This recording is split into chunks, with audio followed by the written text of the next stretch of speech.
Fala pessoal, vamos emendando então hoje no episódio 11. A gente já tinha falado ontem sobre a questão de a cor de urina, né, em relação com a hidratação. Hoje vamos ver mais um critério que permite avaliar a hidratação ou a qualidade de hidratação, que é o peso corporal durante a manhã, matutino, tá? Ao acordar. Então, essa questão de desidratação e perda de peso, vamos só salientar, né, que isso é padrão ouro, tá? Então, essa variação de peso de um dia para o outro, medida em jejum matinal, é padrão ouro para avaliar estado de hidratação de atletas de um dia para o outro. Tá? Então, esse contexto aqui do Position Standard Exercise and Fluid Replacement, ele é importantíssimo, que é um protocolo que é usado, como falei, que é padrão ouro.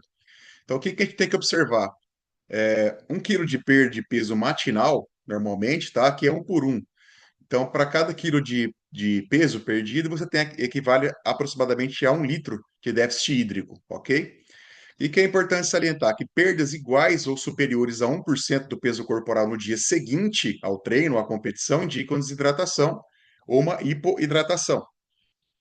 Já se for uma perda superior, igual ou superior a 2%, já existem considerações clinicamente que são muito significativas, tá bom? E aqui outro periódico importante, o International Journal of Sports Nutrition and Exercise Metabolism, ele estabelece que a perda de peso, tá bom? Maior que 1% em relação ao peso basal do dia anterior já representa por si só um estado de hipoidratação que compromete funções fisiológicas. Então, se você tem essa variável alterada e você também tem ali corrobora o que nós vimos na última aula, né, no último episódio, que é sobre a cor da urina, você vai criando contexto de situações que se somam e permitem, né, uma se conectando com a outra para você validar cada vez mais o estado de hidratação ou o estado de euidratação, que é a hidratação esperada, tá bom? Ou normal. Olha que interessante. Então, quando você perde líquidos, né, quando você tem uma desidratação, isso vai causar impactos em termos de performance, tá? Em cima, vai reduzir o VO2 máximo, porque você vai diminuir o volume plasmático, tá bom? Consequentemente, diminui o retorno venoso. O impacto inicial seria você ter um débito cardíaco mais ineficiente, né? Porque você vai ter um aumento da frequência cardíaca, tá bom? Para compensar isso, e, obviamente, um débito menos eficiente que também vai gastar mais energia. A diminuição de tempo até a fadiga. Então, o atleta ele tolera, ele sucumbe mais cedo mediante a fadiga se ele está desidratado. Até porque existe também um aumento da temperatura central, consequentemente, aumento da oferta de oxigênio, tá? E acúmulo de metabólitos, tudo bem? Diminuição da cognição, até porque nós vamos ter um fluxo sanguíneo cerebral prejudicado, tá? O aumento da permeabilidade da barreira hematoencefálica, ou seja, substâncias que não deveriam permear o tecido cerebral vão começar a entrar, causar irritação e inflamação, e você vai ter ativação do eixo hipófise pituitária adrenal com aumento de cortisol, beleza? Então, aqui isso é bem importante também que se considere, tá? Porque se você perde cognição, piora a capacidade de tomar decisões, piora a capacidade de gesticulação técnica, piora a capacidade de se defender de mecanismos de lesão, beleza? Diminuição de força e potência. Obviamente, com todo esse contexto acontecendo, você vai ter uma redução do drive neural central, ou seja, o disparo a partir do sistema nervoso central do motoneurônio vai reduzir. Até porque se você tem um sítio de fadiga, lembra que eu falei lá no começo? Se eu tenho um sítio metabólico de fadiga acontecendo no nível muscular, tá? O tecido nervoso, tá? O cérebro ele vai perceber, ele vai receber essas informações por via aferente e o disparo do motor vai reduzir também, tá bom? Alteração eletrolítica e diminuição da excitabilidade córtico-espinal, tá? Então, obviamente, isso vai criar um impacto sobre a contração muscular, sobre a eficiência da contração muscular durante treino e competição. E, obviamente, aumentar o risco de lesão. Então, se essa fadiga neuromuscular que já está acontecendo do ponto de vista metabólico, tá? E, ao mesmo tempo neurofisiológico, isso vai fazer com que diminua a propriocepção. Tem um impacto muito importante disso aqui no órgão neurotendine, tá bom? Então, a propriocepção fica prejudicada, tá? A quantidade de erros cognitivos vai ser cada vez maior, tá? E, consequentemente, existe um outro processo que é a diminuição da resiliência tecidual. Você vai ter tecidos menos hidratados e com uma menor capacidade de desenvolver flexibilidade, beleza? Mas aqui também sabemos que é multifatorial. Tá? Aqui estão as vias fisiológicas que têm relação com as alterações, ok? Vamos lá, performance aeróbica. Eu separei 3 pontos que são bem importantes dentre tudo que a gente viu, que é a performance aeróbica. Então, trabalhos importantes têm mostrado, eles abriram, na verdade, todo um leque de percepção sobre a importância da hidratação e a performance. Então, olha como os ativos adiantados. Então, se você perder 1% do peso corporal de um dia para o outro, se espera uma redução de 3 a 5% na capacidade aeróbica, tá? Se tiver uma perda de 2% do seu peso corporal de um dia para o outro, tá? Uma queda de 7 a 10% do VO2 máximo e também do tempo até a exaustão, tá? A pessoa vai fadigar com menos tempo. Lógico que o efeito é dose independente, quanto maior o déficit, tá bom? Maior a degradação do desempenho. A performance anaeróbia, força e potência. Mais estudos de revisão sistemática com meta-análise também têm mostrado a importância da hidratação sobre a força e a potência. Então, olha só, se você tem ali uma variação de 1 ou 2% do peso corporal no dia seguinte, aproximadamente 3 a 6% de potência, de redução de potência no salto vertical, que é um tipo de avaliação cada vez mais utilizada para avaliar a potência, tá, de membros inferiores. A força muscular, tanto por perfil isométrico quanto contrações concêntricas, também é um declínio significativo dessa capacidade a partir de 2% de variação do peso corporal de um dia para o outro. Resistência muscular local, que é a endurance, a capacidade de resistência, ela vai ser mais sensibilizada com a queda já detectável na resistência a partir de variações com 1 a 1,5% de variação do peso corporal de um dia para o outro. E a performance cognitiva, tá? Também temos aqui estudos mostrando que se você tem, mesmo que, olha só que impacto interessante, se você tem uma reidratação adequada após uma detecção de desidratação acima ou igual a 2%, mesmo reidratando, a recuperação da função cognitiva também não acontece no mesmo timing, tá, pessoal? Então você vê que alguns déficits sutis, por mais que você consiga fazer reidratação, você tem uma sustentação do déficit por um período um pouco mais prolongado, tá? Então, por isso que tem que entrar cada vez mais com a visão proativa e preventiva, beleza? E aqui é o atleta de final de semana, o atleta amador que acha que não precisa, que chega no consultório dizendo assim: pô, rapaz, foi uma bobeira, eu fui fazer tal movimento e, pô, errei. Nossa, a bola sobrou para mim sozinho e eu chutei para cima. Tá? Então, essas questões não são azar, tá? Como eu falei, isso aqui é uma ciência. Nós conseguimos identificar fator de risco e o impacto disso na performance, beleza?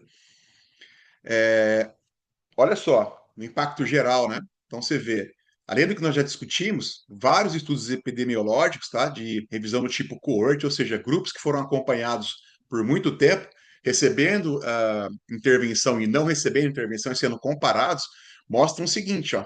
Se você tem um déficit hídrico, tá bom? Que corresponde a 1 ou mais por cento do peso corporal no dia seguinte, você aumenta em até 3 vezes o risco de sofrer lesões, tá bom? A incidência aumentada por lesões de intermação, que é o estresse térmico, e maior prevalência de lesões por overuse, além das lesões agudas, tá? Uma situação dessa, se essa se mantém recorrente, a resiliência dos tecidos diminui, por exemplo, tendões, cartilagens, então isso vai fazendo com que haja ao longo do tempo um impacto, uma sobrecarga maior dessas estruturas e uma capacidade de resiliência menor ao estresse que elas recebem. Tá? E aí você vai ter as tendinites, as rupturas, tá? As rupturas de cartilagem, as degradação de cartilagem, etc. Aqui um estudo que mostrou que no futebol americano universitário, né, que você tem perda do peso corporal acima de 1,5%, a probabilidade significativa maior de sofrer lesões musculoesqueléticas durante uma temporada. Então, como eu falei, trouxe até um outro esporte aqui para a gente poder considerar, que é legal o esporte americano, porque lá, e isso é levado a sério, lá mesmo no nível um pouco mais amador, tá, se tem um tipo de acompanhamento muito mais próximo do profissional do que em outros países. Então, você pegar um dado do esporte americano, ainda que no contexto universitário, tá, você consegue perceber como isso impacta, né? E a gente sabe que nos Estados Unidos o esporte é muito dinheiro, né? Tem muito dinheiro investido. Então, você proteger esse atleta é proteger o investimento, tá bom? Então, aqui, o atleta que acha que está tudo bem, que acha que não tem como, não precisa melhorar, que acha que é bobagem, que é exagero, tá? Então, esse mesmo tipo de opinião é a opinião que vai justificar uma lesão lá na frente, tá? Ainda que se justifique que foi azar, ou a queda de rendimento, ou no momento crucial de conseguir um resultado, vem uma lesão, vem uma decomposição de gesto técnico, e aí você tem ali toda a frustração que vem com isso, ok? E trazendo para o contexto do futebol, nosso debate final, tá? Nós já falamos também da regra do 150%, então terminou lá uma partida. Se o atleta, a quantidade de peso que o atleta perdeu, tá bom? Você calcula 150%, ou seja, uma vez e meia esse peso em reposição hídrica, tá? Então, olha que interessante que o cálculo é feito aqui. Então, volume de reposição, a quantidade de peso perdido, tá bom? Vezes 1,5. Então, para um atleta de 70 quilos, que ele teve 1,5 aqui por cento de perda, 70 quilos, 1,5% de 70 quilos vai dar 1,05 de peso perdido, tá bom? Então, você pega essa quantidade e multiplica por 1,5, que você vai ter aqui a quantidade em litros para reposição. Fechou? Aqui também, pessoal, interessante, ó, essa quantidade, tá? Ou pós-partida, ou no dia seguinte, quando você observa que tem uma variação do peso muito significativa, você vai ter que reidratar, tá bom? Então você pega essa bebida, ela é distribuída, não tudo de uma vez, tá bom? Mas em 3 ou 4 períodos. Aqui tem uma sugestão, então imediatamente ao acordar, tá? Então você constatou que tem uma diferença do peso para menos, ok. Vai lá, então, de 400, isso aqui também é um exemplo para aquele atleta de 70 quilos, tá bom, pessoal? Então, 400, 500 ml pela manhã, água mais eletrólitos, tá bom? A prioridade absoluta aqui, porque o corpo está em jejum hídrico prolongado, então tem que ter uma quantidade interessante aqui da fração de reidratação. No café da manhã, de 7 às 8 horas ali, mais a mesma quantidade, tudo bem? Aqui já pode entrar um pouco, uma bebida um pouco mais no contexto isotônico, tá bom? É, ou a água mesmo, e aqui também alimentos que tenham sódio, para poder melhorar a osmolaridade, né, e também poder hidratar melhor, tá, ou melhorar esse balanço hídrico para o corpo humano. No meio da manhã, das 9 às 10, uma fração um pouco menor do que as duas primeiras, água, um chá, tá bom? Manter o fluxo de reposição, que é para manter a demanda, né, pelo líquido acontecendo no corpo, ou atender a demanda, e o pré-treino 2 horas antes, de 5 a 10, o restante, né, pega de 5 a 10 ml por quilograma, no caso aqui esse valor em mililitros vezes 70 quilos do atleta, que vai dar aqui 350, 700 ml, tá bom? E aqui você pode também, como é um pré-treino, pode colocar aqui um carbo, né, mais eletrólitos, etc. Fechou?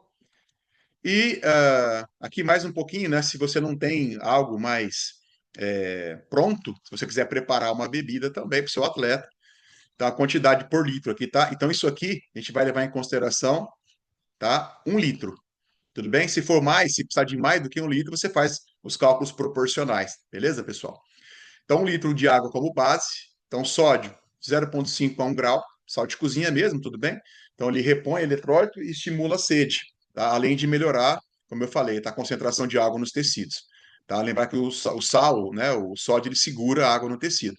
O carbo, tá? Que é uma fonte de energia pronta aí para cérebro, para músculo, tá? Então, a partir do açúcar. A gente tenta evitar aqui, tá? Mas o mel, a maltodextrina, beleza? Então, para você repor energia e melhorar a absorção intestinal. E o potássio, que é opcional. Você tem ali um quadro de performance muscular bastante abatida, né? Então, você coloca o potássio também.